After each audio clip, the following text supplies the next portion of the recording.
Assalomu alaykum aziz kitobxon bolajonlar.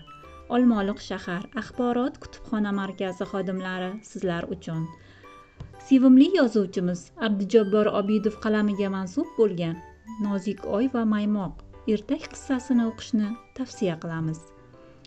Ingliz tili va o'zbek tilida nashr qilingan ertak qissasi sizlarga manzur bo'ladi degan umiddamiz.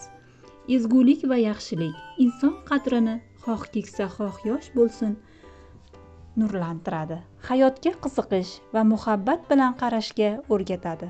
Nozik oy va maymoq aynan shu haqda tabiatga, flora va faunaga mehr berish, uni suyish, hayvonot dunyosini qadrlash ertak mazmunini kasb etadi. Ertak qahramoni Nozik oy aynan shunday go'zal xislatlarga ega. Kitobni o'qish jarayonida kitobxonlar shu fikrga keladi degan umiddamiz. Aziz bolajonlar, ushbu kitobni mutolaa qiling va zavq oling.